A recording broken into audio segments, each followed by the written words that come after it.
Welcome to the Life Zone podcast. I am your co-host, Eric Pannell. And I am Xavier Lanier. On this podcast, we talk about the parallels of life and sports.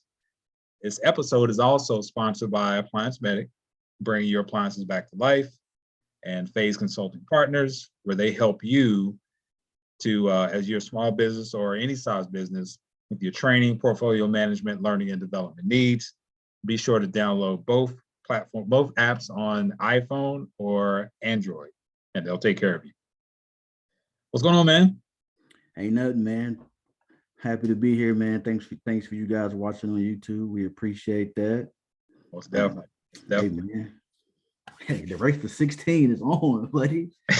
The race to 16 is on. Let's get it. Hey, man, we think about back to March Madness, man. We've been waiting for this playoffs to get kicked off. One thing in particular I want to talk, we haven't talked about this yet, so this is, for those y'all listening and watching, this is right off the cuff. We had always. This Phoenix and Pelicans game, man. I want to cue this up for you. Booker is seemingly out for the next two games. Is that a problem for Phoenix? Or are you like Stephen A, where you feel like there isn't a problem? I mean, whenever one of your top guys is out, that's a problem, right? However, I feel like Chris Paul can hold it down for a couple games. It's like NCAA, man. This first matchup, we ain't got to play our best to win. You know what I'm saying? We gonna win, but we ain't got to play our best, right? So I feel like Chris Paul going home to New Orleans, place that he's played, he should be able to get one game, if not two, while down there. I think they got enough to beat the Pelicans, right? I don't expect your boy to go for 45 again. Well, I don't see Ingram going for 45 again, man. Well, that's I'm glad you mentioned his name, because Stephen A might not think it's a problem, but I tell you who is a problem is Brandon Ingram. That's a problem. That's a major problem. And in this series, 45 again though. You see him going on 45? Listen, man, he been dropping buckets this whole season. It just happened to be this is on a big stage, and we now saying, can he do it again? He's been dropping buckets all season, and I don't know. I mean, that's the thing. Here's what we're asking Chris Paul to do now. Now that Booker's not healthy, we're used to not Booker having any issues with health because he's his youth and he's young. Now asking an injury-prone guy that's had bad luck in the playoffs, pick up his play, exert more of his energy, and stay healthy. Yeah, I don't know about that though, right? Because Phoenix got a lot of weapons, man. I do. Booker gets the majority of their shots, right? Aiden does his thing in the box, but Phoenix still got some guys that can put the ball in the hole when they put in the right position. This is where you're gonna see Chris Paul become the floor general, right? Booker was doing his thing. Booker, you ain't gotta worry about it. You just do your thing, right? But now with Booker out, right? Chris Paul now gets to put the rest of the guys in a position to like listen to him. I've been here before. I've done this. Like, you know, my experience. We're gonna get through these next two games. All we gotta do is get one. That's all we need. Yeah. That's it. This is why I want to see a guy like, we talk about Ingram, right? Ingram will get his buckets, but this is where I want to see a guy like an experienced guy, a veteran guy like CJ McCullough. Usually guys like that, they smell blood. I want to see how he handles this and how he comes out in his next game, because again, they can't be satisfied with the fact they got that one game. This is that opportunity that they got. Now they got home court advantage, right? Right. So with Booker's injury, right, game 3 becomes very pivotal, right? If New Orleans gets game 2, right, they pull it out. Pressure. Right? The pressure is times 10. Yeah. Right? Because you can't lose game 4 absolutely and go home 3-1. That's it's 3-1. I mean, like, how many teams come back from a 3-1 deficit? Right. It's very daunting. So this, like, game 2 is the one. I don't want to be like Chuck, right? Checking his guarantees, but game 2 for Phoenix, they gotta have it, man. Yeah, gotta have it. Just to keep the tension down, to keep the narrative where it is, right? To keep the narrative in place. it makes everybody stay confident, man, because they lose that, but like you said, it's gonna be blood in the water. They lose game 2. This next game is must see TV, but like let's keep it in the West. We don't even need to talk about Golden State, right? No, we don't. Yeah, I mean, now Will, did you see Jokic comment? I don't know if it was factual or not. What happened? I think I sent it to you through text. Yeah. I seen it. My man, wow, man. I don't know. Did you see the altercation when it happened? Well, no, I wasn't up. I don't stay up for the West. I can't, man. I got to be up in the morning, bro. But I seen the highlights, right? And I understand. It's Jokic, man. Like them dudes is from Serbia, man. Like, it's different. It's different, right? They don't understand. It's like I'm not gonna say they don't understand, but they do their own thing, man. Like they don't have any problem speaking their mind. Right. I think you were frustrated because if you play basketball, I don't care what culture you come from. You play basketball long enough, a coach, a referee, a teammate, the opposite team, somebody that gave you the pat on the back. Now, in regular society, it ain't normal for men to pat each other on the back, but it's acceptable in sport on the basketball court if you do it, right? I don't know if he's taking it that far. You know what I'm saying? We probably can move past that, but you get what I'm saying. Yeah. Like, I mean, the man, you saw, hey, the man said what he said now. Right. Yeah. I mean, so when they see each other next time, we gonna see how it shake out. Might see a couple elbows thrown out. I mean, that's all it's gonna be. It's gonna be real chippy, man. It's definitely gonna be that. All right, man. Game last night. I'm really excited about this series. This Memphis and Minnesota game. And really, I'm excited about the series because of stuff that's happening off the court, man. It's that Karl Anthony Towns' dad, my man Ja's dad, you know what I'm saying? It's all love. It's like being in the barbershop. It's like this podcast, to be honest with you. You know what I'm saying? It's like just to see them dapping each other up. Now they getting interviews, man. That to me is even goes with this icing on the cake with the series. Right. Hey, and Memphis, they put it down. They held it down that last game. We're not gonna have this 0-2. We're not doing that. We're not doing that. Hey, you see the video where they call Patrick Beverly the play-in champ? Nah, I didn't see that. The play-in champ. They had it's an all-villain team or something out there, right? And they got Patrick Beverly as the play-in champ. They got Trae Young as Trey DeBarge.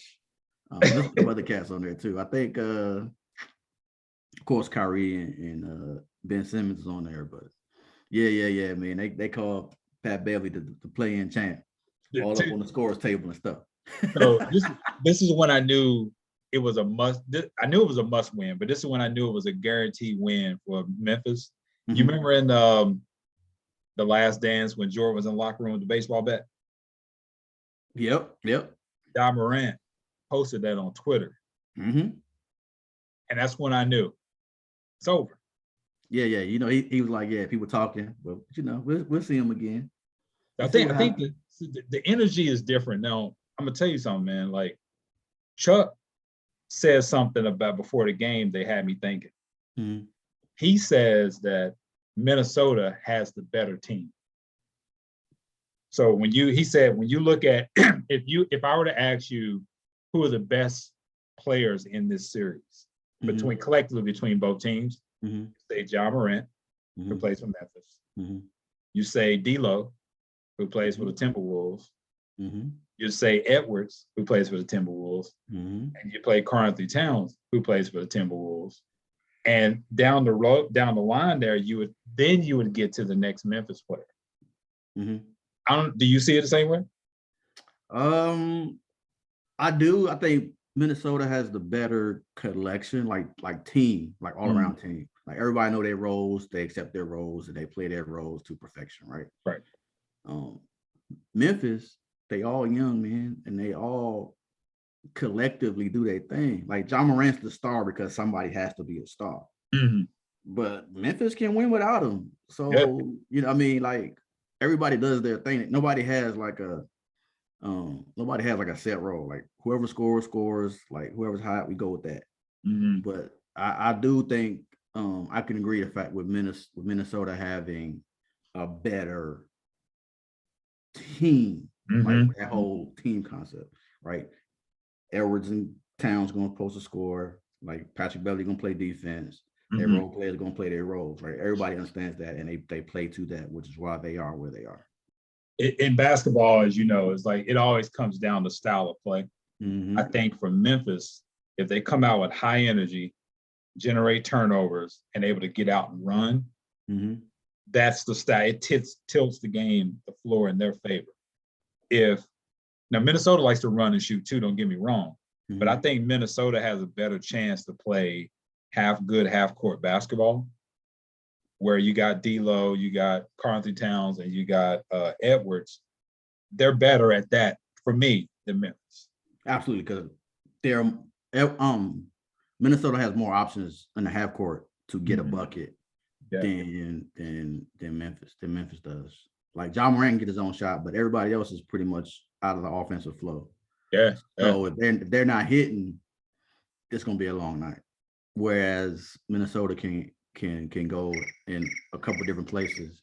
Especially with Edwards being able to get his own shot, and then Towns can do his thing too. So no, I bet on this series. That series right there is like, that's probably like the same way I feel about Boston and New Jersey. That's how I feel about Minnesota and Memphis, right? Those games I want to see. Speaking of that, let's go ahead and go to the East, man. I don't know how much you care about Utah and the Mavericks. I do think it's happening the way I already designed it in my mind, because I did have Dallas beating Utah just because of the turmoil I'm hearing in the locker room and still the stuff that's going on over there. I don't think it's a lot of continuity. You can't have that in playoff basketball. No, sir. We can leave that alone. But the game is actually happening right now, or about to kick off. Boston and Brooklyn. So what's been your observations so far? What did you see in game one? What was your feeling in game one, particularly the last 2 minutes of that game as it was closing out? So I watched this from beginning to end, right? And for me personally, Kevin Durant, I get tougher, man. The dude can't move. Like PJ Tucker exposed him playoff defense last year, right? You get in his space, you restrict his movement. The dude's gonna have a rough night, right? Kyrie gonna do his thing because he's just shifty like that. But Durant, to be that inefficient, I do not see that happening again tonight, right? He has to be more efficient, man, and he has to I would say let Kyrie do his thing and play off of that, right? This is, Kyrie is he's in his feelings and he's out to prove something, and he really wants to beat Boston. So let him do his thing. I think that last possession they had was, I don't know why you would set that up for Kyrie. I know he cooking and all, but the dude can't. That's a KD moment right there. Like you got us to the well. Let me go ahead and close us out. If you got a guy that can shoot over top of centers, that's the guy you want taking that. Like if he get a shot blocked, that's just good defense. But he's the guy that can shoot over double teams. He can shoot over triple teams. That double team came for Kyrie, and he had to bail out of it and throw it out last second to KD. That was just a bad shot. I don't care if it's KD is out there shooting three. You want KD shooting that shot closer into the bucket around the elbow spot. That's what you want. Yeah, if KD gets to dribble in to the paint and gets to the block like that, he can just rise up and shoot it. Correct. Kyrie couldn't do that. I don't care who's in front of him. KD gonna rise up 10 feet and shoot it. Kyrie couldn't shoot over top that double team, and he had to kick it out, man, and that was the end. But then that defensive series, right? Why do you not play solid D, man? Why are you reaching for steals? And then K didn't know what to do. Who was he checking? Like, what were we doing here? Remember, I gave you this. The Nets do not play. They don't play defense. That's just the kryptonite for them, right? And this series for me, I know St. Louis is a show me state. I use show me as the symbol for the Nets, right? When you got all these teams that have come together, the Celtics, right?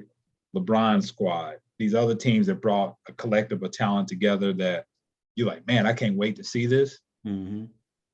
the Nets have robbed us. Now, some of it's due to injury. Some of it's due to not doing what's best for the team by way of the COVID vaccine shot and all that. And then some of it is just turmoil in the locker room with James Harden. They've robbed us. We've never been in this position where they've actually shown us, but we're getting opportunity now, but we're still missing Ben Simmons, right? Ooh, game 4.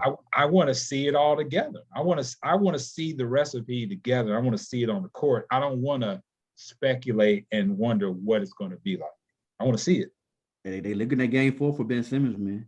So they looking at it. We're gonna see how it shakes out, but that's the plan right now. What do you think he can give? Defense. That's all he need. That's all we need him for. Yeah. We need him to play defense. Obviously, offensively, like I still expect Kyrie to do his thing with the dribble. Like that's just Kyrie's. That's like our Kyrie's game. You But said defensively, like I expect Ben Simmons to play Tatum or Brown, one of them. When you said Ben Simmons and offense in the same breath, and I start seeing you smile, I thought you were about to say a joke, throw a joke in there somewhere, right? There's someone in there? Yeah, no. Like I want to see the man play. I understand what that back situation looking like, but to come back in this kind of intensity against this competition, yeah, I don't know, buddy. I don't know. I hate for him to come out and play and then tweak a twin something and then have to go sit back down. That right. would be a good look, but we're gonna see. I know what the joke is that Ben Simmons won't be on the floor in the fourth quarter. That's the joke. Yeah, we know that. We know that. He ain't shoot no free throws. So. Well, what else we got in the E? All right, let's go. I mean, I already texted you and told you the Bulls lost their chance to win 4-1. Get that one game, right? They lost their spot. It's going to be a sweep at this point. It's not even worried about that. I'm a Bulls fan. I'm pissed off about that. But Heat and Hawks, man, like, man, they punking Trey. Again, man, like they playoff basketball is different, right? All that stuff all that herky jerky crossover, shooting from the logo, all that stuff. Not in playoffs, man. Yeah. Unless you on fire, right? Unless you just having one of those games, like you can't do that in the playoffs, man, because you get down. The intensity is different. Like the runs that happen in the playoffs is different. Like all that matters. And when Trae Young is not being Trae Young, Atlanta struggles. Yeah. I noticed something about that and how they're defending him, which I think is smart, is Trae gets them going by being able to penetrate, number one, and having the threat of hitting that teardrop. Obviously, he's a threat with the three, but hitting that teardrop in the middle of the lane. And when they have to pull up, he can throw the alley-oop to my man, what's my man came from Houston? Hey, the little guy, you know what I'm talking about. Capella. Yeah, Clint Capella. He throw the alley-oop to him. And then when they defending that, they backing off of that. Now he can kick out. You know what I'm saying? He got Collins back, but they never allowed him to get that going. Right. I felt like Cleveland allowed him to get that going. Charlotte allowed him to get that going. And when you allow that to happen, it opens up the floor in the offense and lets them do the things that they want to do. But Miami shut that down, man. And like I don't expect that to be defended any differently going forward. Yeah, and the thing about Miami is they've always been tough defensively, right? Yeah. So they understand what this is. They understand this level of competition and style of play. So that they're not gonna let Trae Young beat them. They going home to Atlanta, so they might get a game, but it's gonna be tough sledding all the way across. Like this is not this ain't the Knicks of last year. Like you're not just gonna come out here and show us up. That's not gonna happen in Miami. Not at all. And East is not that intriguing, honestly, with the playoffs. I mean, I thought the 76ers and the Raptors are going to be a little bit more tough, but Embiid, he came out there meaning business, man. He doing his thing. Hey, man, I'm gonna ask you a question because this has been, obviously this has been talked about. Yeah. And I'm a fan, so I don't know how to take it. Right, James Harden, man, how he look to you? So it's interesting because there's many times he looks like he's not interested, but I do think he looks out of shape. Mm-hmm. He doesn't look healthy. Mm-hmm. But really to say, I think he doesn't look interested on it to me. Mm-hmm. I think he, and this is me putting, I don't know, right? I'm just saying, just looking at it, the reality of playing with Embiid and getting overshadowed by Embiid, I don't know if that's what he was expecting. I think that's what he was expecting. I think James knows his situation, right? The MVP James Harden that played out in Houston that was doing his thing, that's not the James you have today. Yeah. Right. So he picks his spots, which is fine, right? Because he's a facilitator now, and he's got the surprise for Philly is Maxey. Where you play at? Maxey, the guard. Where you play at? Oh man, I ain't. We talking about Philly right now.